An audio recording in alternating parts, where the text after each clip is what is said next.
so we just made a small change in our audio configuration here. Hopefully that's going to be a little bit clearer and you can actually hear in these heats. And as we see Bastian Bolla just dropping out of this wave here. For their second chance round. Oh, it looks like there's a kite down and looping. That's not a good sign. What this swell was going to bring, we see our rescue guy headed out there to hopefully pick up Jim Buller, the rider from France, who has gone down.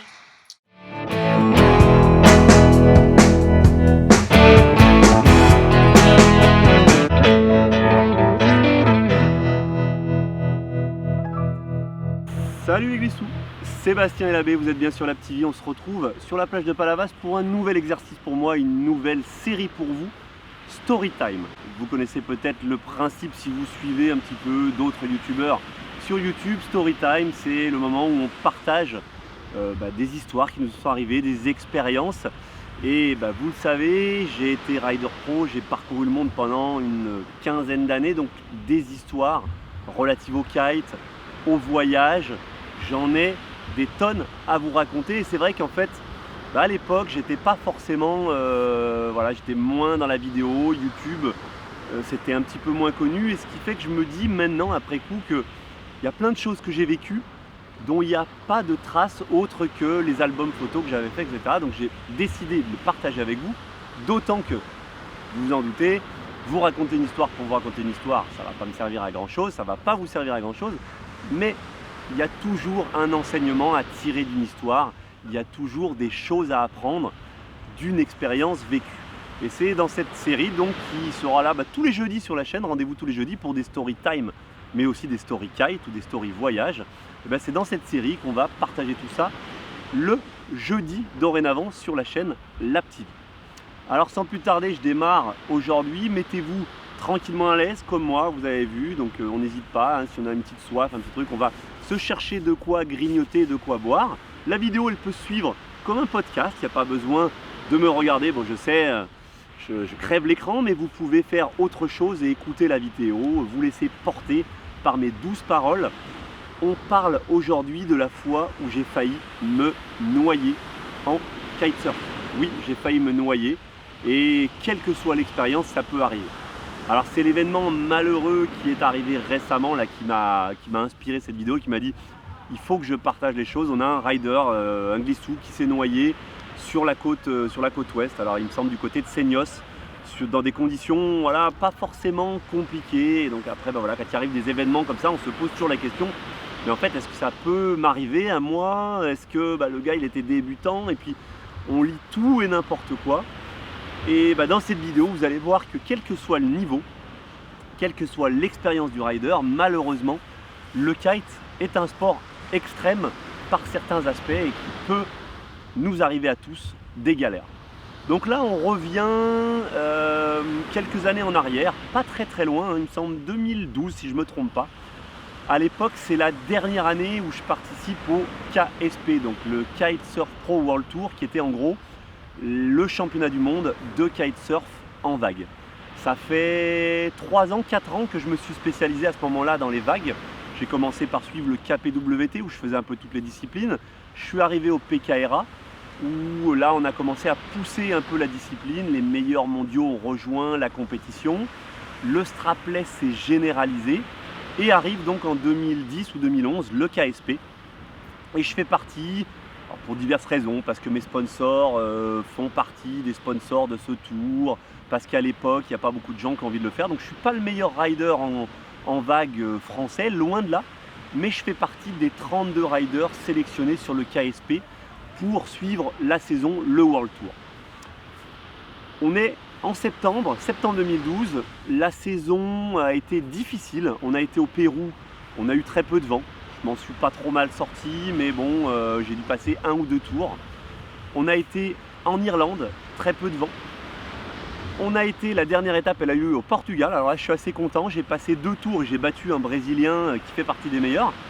Donc j'arrive, on va dire, un petit peu confiant sur l'île Maurice. Compétition à Wanaï, donc la vague de Wanaï, mythique, mais qui peut s'avérer redoutable. Riff acéré vraiment à la surface de l'eau. Des vagues qui creusent, qui sont tubulaires et qui vont, qui vont pas dans mon bon sens. Voilà, vous savez, en surf, en kitesurf, on va surfer frontside, backside. Il y a un côté où on est plus à l'aise de frontside, l'autre côté on est moins à l'aise. Et là, sur cette vague-là, on va dire que je suis plus à l'aise en backside qu'en frontside. Donc c'est pas génial de surfer cette vague-là en lui tournant le dos, dans la mesure où elle peut être un peu traître, elle creuse vite, le riff apparaît devant soi et ça peut être piège. Bon, tout ça étant dit, voilà, bon, on va aller à l'eau. Voilà, les conditions ont du mal à se mettre en place, donc ça reporte premier jour, ça reporte deuxième jour, et puis au troisième ou quatrième jour, il y a une grosse tempête qui est annoncée avec une houle croisée. Donc ça veut dire une houle qui n'est pas ordinaire, mais on a le comité d'organisation qui a un peu la pression, quoi. La saison elle a un peu foiré, comme je l'ai dit, les compétitions précédentes ont un peu foiré, il y avait rarement du vent. Là ils ont du vent, ils ont des vagues, ils veulent lancer la compète, donc on est convoqué très tôt le matin. Et déjà là il y a quelque chose qui commence à m'affoler un petit peu, c'est que les locaux qui sont en charge de la sécurité, du jet ski, des choses comme ça, bah, eux ils veulent pas aller à l'eau ce jour là, ils disent non non non, c'est trop gros, c'est annoncé très croisé, c'est dangereux, on peut pas assurer la sécurité, faut pas aller à l'eau. Et nous on assiste à ce balai, ce bras de fer entre locaux, organisateurs qui, bah, y en a qui veulent nous envoyer à l'eau et les autres qui ne les envoyaient pas à l'eau parce qu'on peut pas assurer leur sécurité. Bon, et bah voilà, tiens, un petit hélicoptère qui passe, peut-être la sécurité, mais là il arrive un peu en retard, hein, c'est 5 ans trop tard mon gars. Mais vous allez voir que j'aurais bien aimé qu'il y ait un hélicoptère à ce moment-là. Bref, je suis un petit peu tout ça, un petit peu inquiet.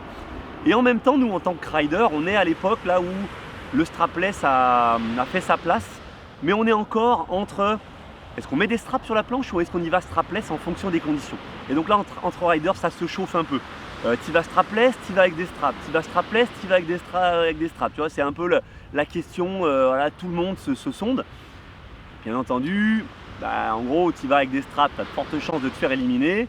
Tu vas strapless, tu as de fortes chances de passer le hit si le mec d'en face il a mis des straps. Et bien entendu, vous vous doutez, voilà, la chance du Bastoun et la baie. Bim, tirage au sort, premier hit de la journée, je suis le premier mec à aller à l'eau. Je sonde un petit peu ce qui se passe autour et les autres ils vont avec des straps.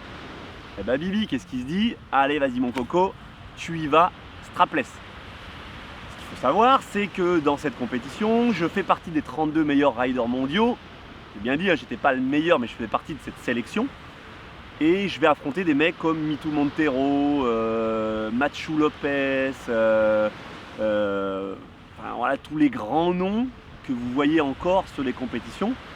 Et là je me chauffe parce que je suis contre deux wildcards, un mec, un réunionnais que je connais pas, et puis un portugais que j'ai vu sur l'étape précédente au Portugal, qui est pas connu, qui sort un peu nulle part, et je me dis bon bah s'ils vont strapper, tu y vas strapless. Sauf que moi, je suis habitué à Montpellier, je suis habitué aux vagues, voilà, que vous avez là derrière, donc du multi-pic, mou, etc. Et ce jour-là, bah non, c'est pas du multi-pic tout mou, il y a entre 2 mètres et 5 mètres, mais du vrai 2 mètres, 5 mètres, qui croise avec une section, donc pour ceux qui connaissent le spot, la vague de chameau qui arrive d'un côté, la vague de Wanai qui arrive de l'autre. Normalement elles se connectent proprement, et ben là elles se croisent. Et donc il y a un no man's land au milieu là où il ne faut pas traîner. Mais bref, moi c'est pas grave, j'ai décidé que j'allais gagner ce 8. Je veux passer le 8 et j'y vais, donc strapless. Je viens de changer de sponsor à ce moment-là, j'ai mes toutes nouvelles ailes Gastra. C'est mon dernier contrat pro, le dernier que j'ai signé. Je suis déjà un petit peu en brisbee avec la marque parce qu'il devait me payer tant et puis finalement il ne me paye pas tant, mais bon c'est parti, je vais à l'eau avec mes nouvelles Gastra, mes planches Axis Kiteboarding et je suis strapless. Et là, quand je vois la gueule des mecs, quand tu passes à l'eau, je me dis, est-ce que tu es sûr que tu te mets à l'eau et en plus en strapless?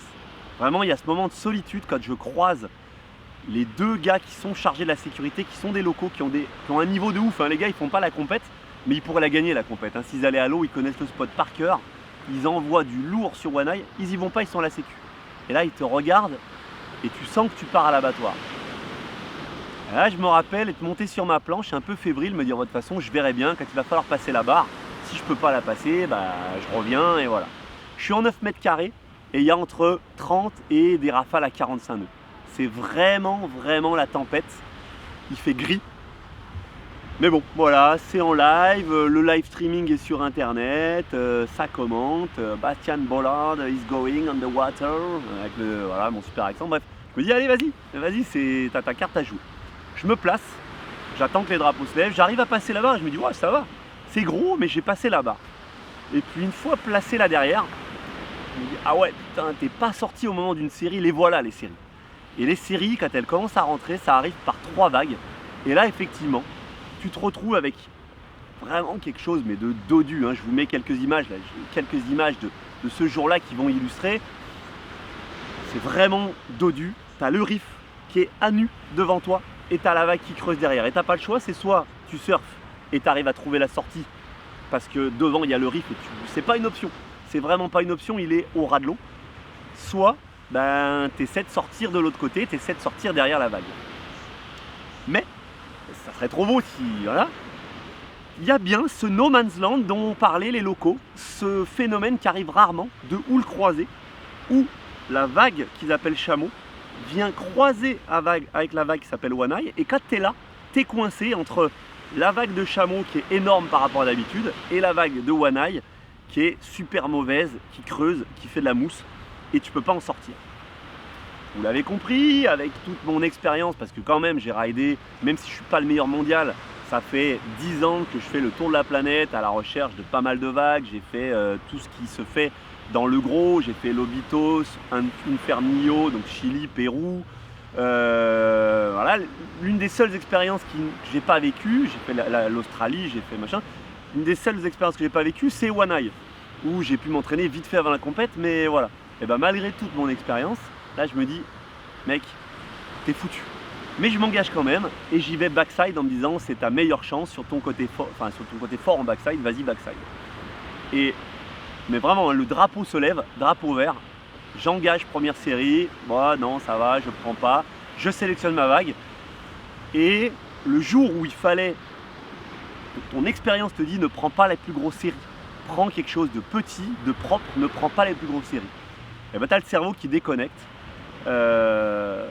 et tu vas faire le mauvais choix et je choisis la plus grosse série.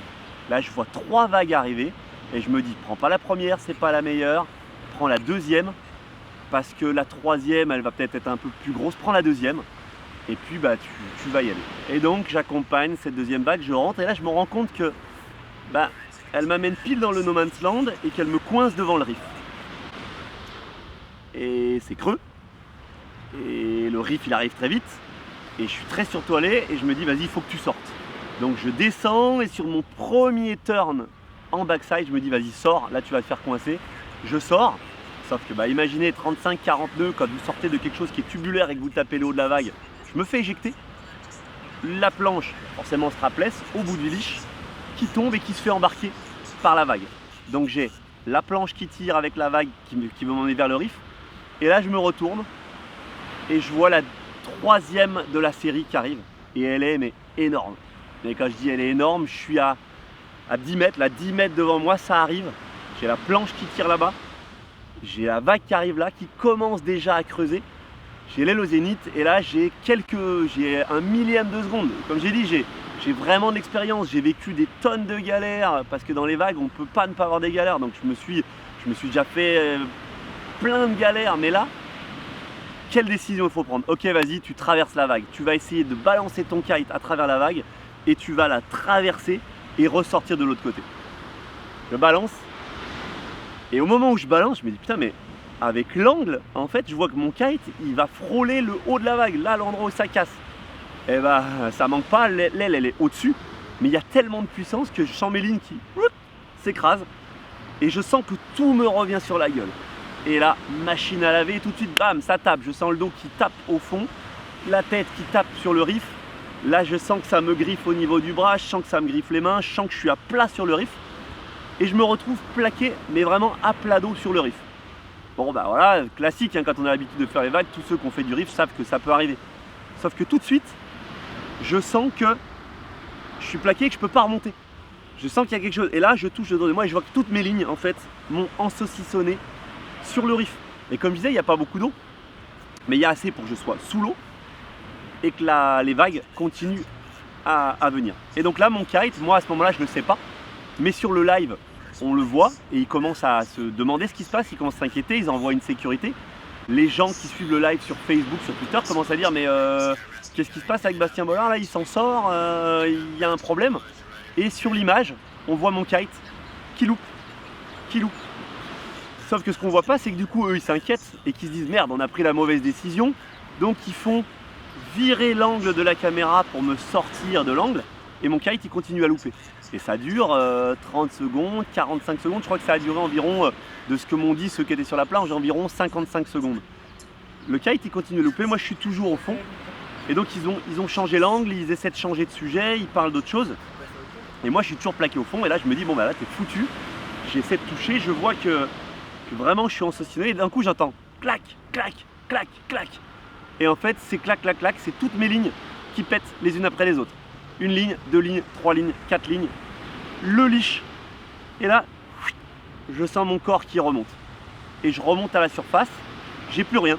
J'ai plus de planche. J'ai plus de kite. J'ai plus de leash. Je suis griffé de partout. Et je suis dans une zone dangereuse parce que le courant, il y a un espèce de courant qui aspire en dehors de la passe. Et ça m'a réaspiré loin derrière les vagues. Et je suis en fait pile au moment où la série se met en place. Je ne peux plus réavancer vers le riff parce que le courant m'aspire vers l'arrière. Donc j'ai deux options. Ou je reviens avec les vagues, mais là j'ai failli me noyer. J'étais à quelques secondes de ne plus avoir d'air. J'ai failli me noyer et je suis encore susceptible de noyer parce que ce que je me rends compte, c'est que cette fameuse sécurité qu'ils ont envoyée, comme il leur avait dit, le mec, il est hors de question pour lui de passer le riff. Il sait que c'est trop dangereux. Il va rester derrière le riff et il ne viendra pas me chercher. Donc il va attendre et ça va durer comme ça pendant 5, 10 minutes, un quart d'heure, jusqu'à ce que quelqu'un lui mette la pression et dise il faut que tu y ailles parce que là c'est pas possible, on peut pas avoir un noyé en pleine compétition. Et donc le mec va décider de passer la barre quand même. Et au bout d'un quart d'heure, il me retrouve. Et là, je vous parlais de sa tête au démarrage, mais là sa tête, c'est un mélange entre il a peur, et on voit vraiment, et pourtant c'est un waterman, hein, je vous l'ai dit, le gars il a l'habitude, mais il a peur. Et il en veut à mort à l'organisation de l'envoyer dans ces conditions-là. Et il vient me récupérer et il me chope entre deux séries, il me dit accroche-toi. Donc je m'accroche derrière et il me dit on y va. Et je sens qu'à ce moment-là, il ne sait encore pas si on va rentrer tous les deux. Il prend une première série sur la tronche, le jet ski qui verse et qu'il arrive à rétablir au dernier moment. On passe le riff, là il ralentit, ça frôle le riff, j'entends que ça racle et tout. On réussit à rentrer dans la passe, le mec il jette son jet ski, je le vois qui part vers la tour et il leur dit, et voilà, et ça part un peu en engueulade, en scandale. Et malgré tout, ce jour-là, ils ont maintenu la compétition et il y a eu plusieurs pépins. Il y a Patry McLaughlin qui va aller jusqu'en finale ce jour-là, qui est passé pas loin de la correctionnelle, qui s'est fait aspirer. Il y a Jesse Richman qui est passé pas loin de la correctionnelle. On est plusieurs à être passés pas loin de la correctionnelle. Après voilà, il y avait une différence d'expérience. Eux, c'est vraiment des surfeurs de gros. Et on va dire qu'ils partaient sans trop s'en ficher, quoi. Ouais, ça peut arriver.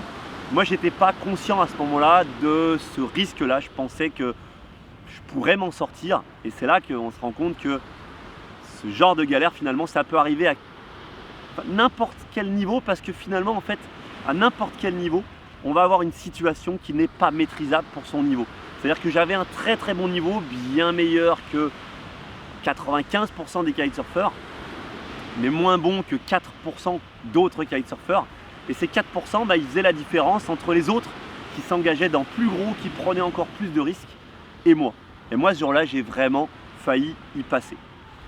Donc la petite morale de l'histoire, la petite chose que j'ai retirée de cette expérience, c'est j'ai gagné en... Je suis toujours très humble, hein, je vous le dis, le kite, on se prend pas la tête, on c'est du cerf-volant, mais ça m'a remis un petit peu les pieds sur terre. Je faisais de la compète, je vivais de ça, mais enfin je vivais de ça, on me payait à coup de lance-pierre 500 balles par-ci, 500 balles par-là pour aller faire des compètes. Ça valait pas le risque de prendre, de perdre la vie, de se noyer pour ça. Donc quand vous êtes dans votre session, vous y allez pour quoi? Vous y allez pour le plaisir.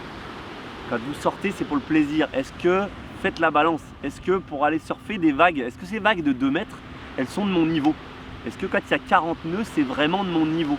Est-ce qu'il ne vaudrait pas mieux que je reste aujourd'hui sur la plage et que je prenne des photos, que je filme les potes qui, eux, ont le niveau d'aller plus haut? Faites toujours cette balance. Et moi, ce que j'ai vu, c'est que maintenant, quand c'est très fort, quand c'est très rafaleux, je ne vais pas sortir.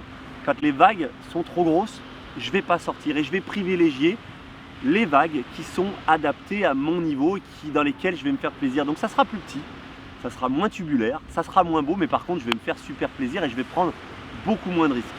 Je ne dis pas que ça annulera le risque, puisque comme je vous l'ai dit, on n'est pas à l'abri de n'importe quel problème, quel que soit notre niveau, mais je vais optimiser plaisir, risque, ce ratio qui est très important.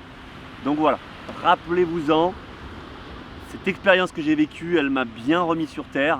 Prenez les galères qui vous est arrivées et faites cette balance-là, et vous verrez que vous en serez un kitesurfer beaucoup plus averti, que vous profiterez mieux des meilleurs moments, des meilleures sessions, et vous resterez en sécurité. Voilà, bah écoutez, c'est la fin de ce premier story time qui était un story kite. On parlera dans d'autres épisodes de voyage, on parlera de plein d'autres choses qui n'ont pas lieu, qui n'ont pas trait au kite, mais on parlera aussi kite. J'espère que ça vous a plu. Je vous laisse me dire ça en commentaire là en dessous. Si vous ne connaissiez pas la chaîne et que vous l'avez découvert avec cette vidéo, bienvenue ici. N'hésitez pas à vous abonner. Vous pourrez donc vous abonner juste en dessous et suivre toutes les story time à venir. Je vous rappelle, c'est tous les jeudis. Je vous dis, comme je le dis tout le temps en fin de vidéo, life is a beach. Alors on ne se prend pas la tête et on en profite sans prendre trop de risques. Ça, c'est quelque chose que je rajoute aujourd'hui. Allez, à très bientôt. Ciao. Bye bye.